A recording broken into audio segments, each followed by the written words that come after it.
Hello friends, and welcome back to the channel. You know what time it is. It is time for the last patch notes video of 2022. The year has just flown by for me. So here we go, 6 or 7 things that I think you need to know about the December update in MCOC. Number 1, December marks the anniversary of the game's release. 8 years of Marvel Contest of Champions, folks. 8 years. 8 years that some of us have been playing this game. Let's take a look at all the stuff that they've got running for the anniversary next month. So the anniversary event, by the way, is going to run from December 10th through the 17th.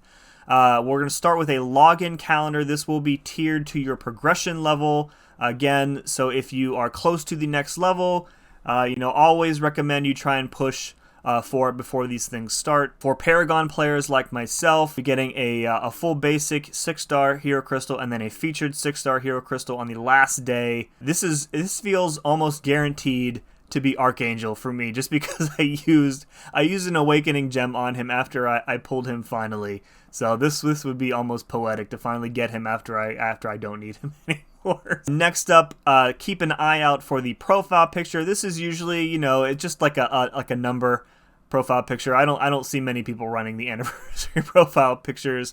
There will also be an anniversary title. They add a new one every year. Myself, I've not been playing the game since launch, so I will not be getting this Protector of the Multiverse. I think I've been playing for 7 though, so I think I'm due for the Celestial Being title. Next up, we have a solo event running in the same time frame, the 10th through the 17th. It will be for using your 1 and 2-star champions in Arena.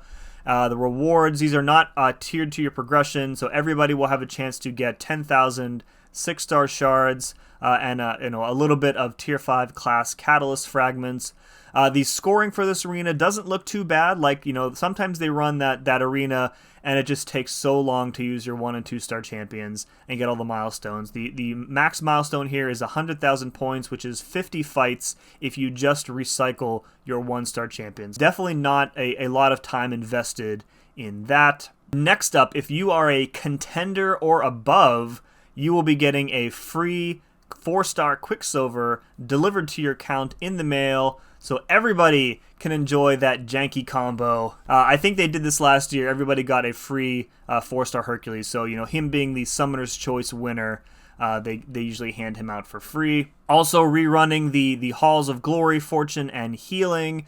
Again, same time frame, 10th through the 17th. The Halls of Glory, I actually will probably run these because the ISO drought is real for me right now. I'm not really gold poor at the moment. If you are in need of some revives, the Halls of Healing is usually pretty good for that too. And then finally, they are teasing a pretty cool gift that's tied to the anniversary event, but everybody wants it to be a surprise, so we'll just leave it at that for now. I have absolutely no clue what this is, but color me intrigued. Alright, number 2 are the new champions for December. Usually we only get one champion in December. Last year I think it was Craven. So this year's champion is going to be MANTIS. And I gotta be honest, I am so used to how MANTIS looks in the MCU. I'm still kind of getting used to it in-game. We are also getting a new trophy champion, Jessica Jones. She was revealed in the Inside the Contest video that the official account put out last week, I think it was. Details on how to obtain Jessica Jones are still a mystery, but you can absolutely take it to the bank that it's going to require spending a lot of units or a lot of money, presumably on the gifting event replacement, which we will get to in just a couple minutes. So spotlights for these champions are still under embargo at time of recording and at time of this video's release. But keep your eyes peeled in the coming days for more details on each of those champions. Number 3, if you ask a veteran player what their favorite side event of all time in MCOC was, there is a pretty good chance that they're going to say it was Rocket's Scrapyard, which was an event that ran many years ago. We have never had a repeat run of it since, and finally, in December, we are getting what Kabam is calling a spiritual successor to Rocket's Scrapyard, called Rocket's Holiday Scraptacular. So if you are around for the original Rockets Scrapyard, this one is going to feel very familiar to you. There are 4 difficulties, and you can only enter the difficulty that is tailored to your progression level. And the way it works is that you collect scrap from the Scraptacular side quest. You also get scrap from things like solo events, solo objectives, and probably EQ as well. And then you use that scrap to enter the Rockets Workshop side quest, but the kicker is that unlike a quest type like Rifts, where you are sent on a random path and you get rewards that you probably don't want or don't need, in Rockets Workshop you get to pick the path that you want to go on and thus get to pick the reward that you want. Very, very cool. There is no limit to the entries, so if you have the scrap, you can enter the quest repeatedly. You can also pick the same path repeatedly, so if there is a specific reward that you want, just keep going down that path and you can get it over and over. Now for Cavalier players and up, I think there is enough scrap throughout the month of December for you to have 40 total entries. So if you really want to pick that same path 40 times, knock yourself out. Alright, here's a look at the rewards for Rockets Workshop. Again, each of these lines is going to be on a path in the quest itself, and you will be able to repeat these paths. So if there is a specific reward that you want, you can just do that path over and over again and get that reward multiple times. Go ahead and pause the video if you want to take a further gander at these, because I am definitely not going to read through them all. Number 4 is an event called the Banquet, which is the gifting event replacement for this year. Gifting is dead. Long live the Banquet. So purchase and open Banquet crystals, which I'm assuming are going to be greater gifting crystals, but just rebranded. They're going to be Alliance and solo events, and then you can send fellow Alliance members consumables, which could be pretty cool. So the Banquet is going to run from December 20th through the new year.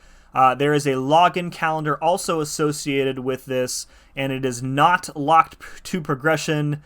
You saw that right. So it looks like you can get some decent amount of energy refills here. That's a good value. Some gold pool crystals, some cab crystal shards, and then some greater Banquet crystals at the end of the event in January. And finally, for the Banquet, everybody knows Kabam usually sends out a gift to everybody around Christmas time. I think last year the highest tiered players got a free 6-star generic awakening gem, so that was pretty nice.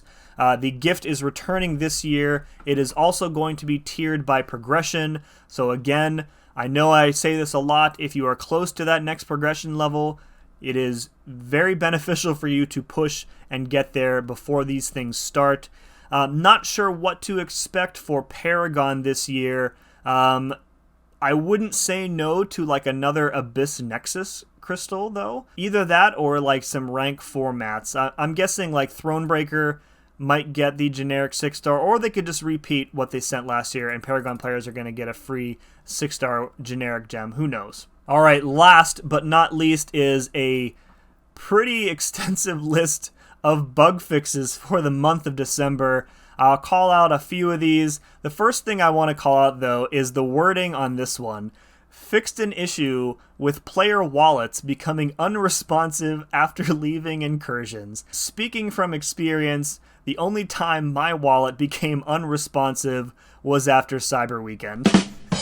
Alright, the first bug I want to talk about here is this one. Fixed an issue where dashback with no C abilities failed to trigger for Crossbones, Hood, and Civil Warrior. This is a huge fix to these champions. So each of these 3 champions have abilities where you need to dash back and hold block for a period of time, and then wait for a timer to go off, and then an ability triggers. So for Hood, it's his invisibility. For Civil Warrior, it's how you convert his armor ups into Furies.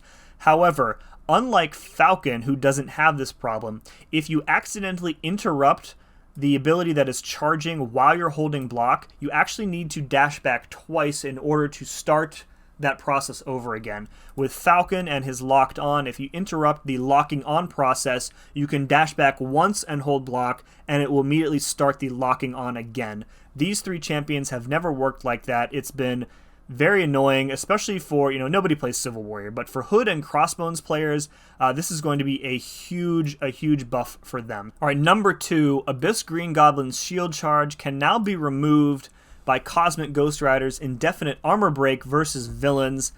if you guys happen to know any player, perhaps a content creator who might really like using Cosmic Ghost Rider, I'm sure such a person is going to be very excited by this change. So shout out to Slayer, of course, and look forward to that inevitable Abyss Green Goblin solo. And then finally, number 3 here, fixed an issue where Fury buffs gained from strategic movement could sometimes apply to a special 3. So if you've played Incursions recently, you probably know how ridiculous strategic movement can be as a hack. And I think they changed this specifically because of Thing. So the idea with Thing is that you could just basically stand in the corner with strategic movement, dex a bunch, build up enough charges, and then, he's unstoppable, he has protection, so it's super safe. And then you just hit them once, hit the defender once, and you get a huge SP3 with like 15 times damage, and then you just one-shot the defender. So I don't really think I am a big fan of this change.